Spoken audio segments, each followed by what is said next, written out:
성경 요한계시록 15장 같이 공부하시겠습니다. 요한계시록 15장도 또 다른 이적이 보이고 14장에서부터 연결돼서 시간적으로 연결돼서 뒤에 이야기를 하는 거는 아니에요. 한번 살펴보시면 될 것 같아요. 15장에서는 이제 14장과는 다르게 이제 마지막 심판, 이제 하나님과 관련된 이야기가 좀 중심이 된다, 이렇게 생각을 하시면 될 것 같아요. 14장에서 우리가 이제 마지막으로 이 지상에 하나님의 복음이 전해지고 예수님께서 그리스도께서 추수꾼으로서 이 땅에서 하시는 일을 보여줬다면, 이번에는 같은 사건에 대한 어떤 하나님의 관점이라고 생각을 하면 좋을 것 같아요. 그래서 이제 하늘에 또 다른 표적이 보이는데, 이 일곱 천사가 일곱 재앙을 가졌어요. 이 일곱 재앙이 있는데 이것이 바로 마지막 재앙이고, 하나님의 진노가 이것으로 끝나게 될 것이다 라고 말을 하고 있어요. 그래서 지금까지 우리가 일곱 이인을 받고, 그리스도께서 첫 인을 여시면서 일곱 인이 열렸고, 이제 일곱 나팔이 불리는 걸 봤었죠. 그리고 일곱 번째 나팔이 불른 이후로 여러 가지 지금 이적이 나오고 있잖아요. 그래서 이번에는 이제 일곱 나팔 이후에 일곱 번의 재앙이 있을 것이고, 하나님의 진노가 이것으로 끝날 것이다 라고 말하면서 앞으로 나오게 될 이야기들에 대한 어떤 개관, 이런 거가 보이고 있다고 생각하시면 될 것 같습니다. 그래서 이제 자세히 살펴보니까, 내가 보니 불이 섞인 유리바다 같은 것이 있고, 짐승과 그의 우상과 그의 이름의 수를 이기고 벗어난 자들이 유리바닷가에 서서 하나님의 거문고를 가지고 하나님의 종 모세의 노래, 어린 양의 노래를 불러 가로되, 이렇게 이야기를 해요. 즉, 우리가 심판을 이기는 성도들이 있었잖아요. 이 환난 가운데 믿음을 지키고 이기는 성도들, 이들이 이번에는 모세의 노래와 어린 양의 노래를 부른다, 이렇게 이야기를 하죠. 이 모세의 노래라는 게 뭐냐면 출애굽기 15장에 나오는 건데, 홍해가 갈리는 사건을 말하는 거예요. 바로의 추격을 쫓아서 이렇게 고난을 겪으면서 도망을 가다가, 이제 홍해 앞에 서서 그 물이 막혀 있어서 가지 못할 때 하나님께서 그 홍해 바다를 열어주시잖아요. 그래서 이스라엘이 그리로 도망가죠. 이제 바로와 그의 군대가 쫓아가다가 이제 하나님께서 다시 홍해 바다를 원래대로 흐르게 하셔서 바로와 그의 군대가 거기서 많이 죽잖아요. 이거는 그래서 저는 심판을 통해서 하나님의 성도들을 구원하고 또 악을 심판하는 그 모습을 상징하는 걸로 보고 있어요. 그래서 여기 보면은 이제 심판을 통해서 성도들이 찬송을 하는 그런 부분이 좀 중심이 된다고 보시면 될 것 같아요.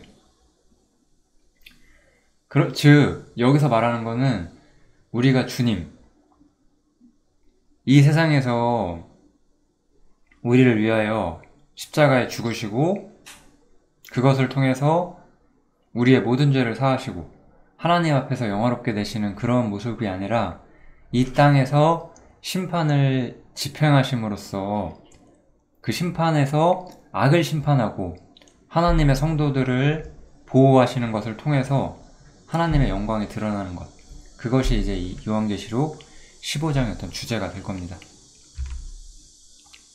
그래서 이 노래의 내용이죠. 노래의 내용을 보면, 주 하나님 곧 전능하신 이시여 하시는 일이 크고 기이하시도다. 하나님의 어떤 본질적인 어떤 능력을 찬송을 하고, 만왕의 왕이신 주님을 이야기를 하고, 주님의 어떤 의로우신 통치, 의롭고 진실하신 어떤 통치를 찬송하고, 주의 이름을 두려워할 자가 없고 주의 이름을 영화롭게 하지 않을 수 있는 자가 없다라고 말하고 있죠. 오직 주님만이 거룩하시기 때문에. 그런데 그럼 이 주의 의로우신 일이 뭐냐? 여기 보시면 주의 의로우신 일이 나타났음에 만국이 와서 주께 경배하리다 이렇게 말을 하잖아요. 이 주의 의로우신 일은 여길 보면 심판이라는 걸 분명히 알 수가 있죠. 사람들은 심판이 의롭다는 생각을 잘 못해요. 그런데 우리는 반드시 이해해야 돼요. 심판이 가장 의로운 일이라는 것을. 심판을 통해서 하나님의 의가 나타나게 되고 하나님의 영광이 심판을 통해서 나타나게 된다는 것을 우리가 볼 수 있어야 되겠습니다. 그렇기 때문에 이제 이 일 후에 아까 말했던 7재앙을 가진 7천사 이들에 대한 이야기가 다시 나와요.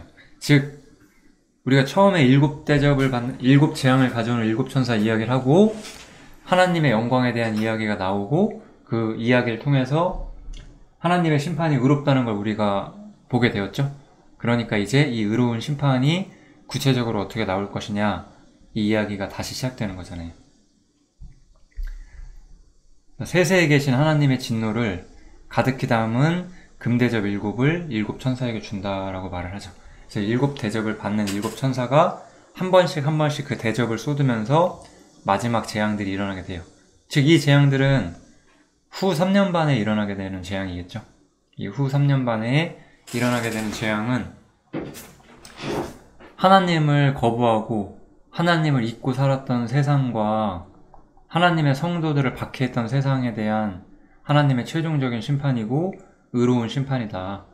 우리가 이렇게 정리를 할 수가 있겠습니다. 다음 구절에 보면 하나님의 영광과 능력을 인하여 성전에 연기가 차게 되매 7천사의 7재앙이 마치기까지는 성전에 능히 들어갈 자가 없더라 이렇게 나오죠. 이 7대접이 쏟아지는 7번의 재앙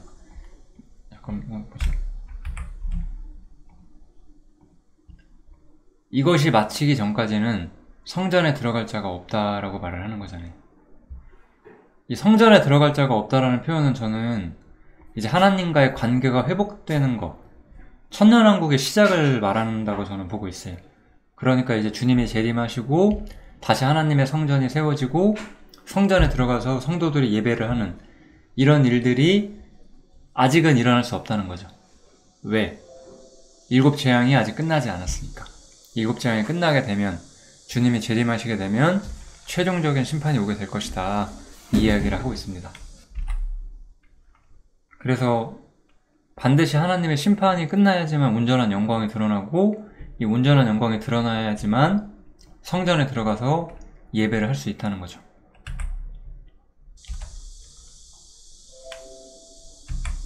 그래서 심판이 있기 전에 다시 앞장으로 와서 보면 하늘의 증거장막의 성전이 열린다고 말을 해요. 이건 이제 지상에서 하나님의 여기서 말하는 7재앙이 마치기까지는 성전에 능히 들어갈 자가 없다. 이거는 땅에서의 성전을 의미하는 것이고 여기서는 지금 하늘의 증거장막의 성전이다 이렇게 말을 하죠. 그래서 하늘의 증거장막의 성전이 열리면서 7재앙을 가진 7천사가 성전으로부터 나온다라고 말하잖아요. 이미 하늘에서는 영광을 얻으시고 하늘에 있는 영광을 땅에서도 얻기 위해서 하나님께서는 재앙을 일으키는 천사를 보낸다는 거죠. 세상을 심판하기 위해서. 그래서 이렇게 7천사가 오게 되고 7번의 재앙, 7대접 이 이야기가 최종적으로 일어나게 된 이후에 천년왕국이 오게 될 거예요. 이제 요한계시록도 후반부로 가고 있기 때문에 예수님이 지상에 재림하시게 되면 천년왕국, 이 천년왕국이라는 것이 구약 성도들이 기다려왔던 이 땅에 하나님의 나라가 세워지고 열국이 거기에 그 나라에 어떤 경배하게 되는 그 시대잖아요. 그래서 천년왕국에 대한 이야기가 이렇게 처음으로 소개가 되고 있습니다. 요한계시록 15장은 여기서 마치겠습니다. 감사합니다.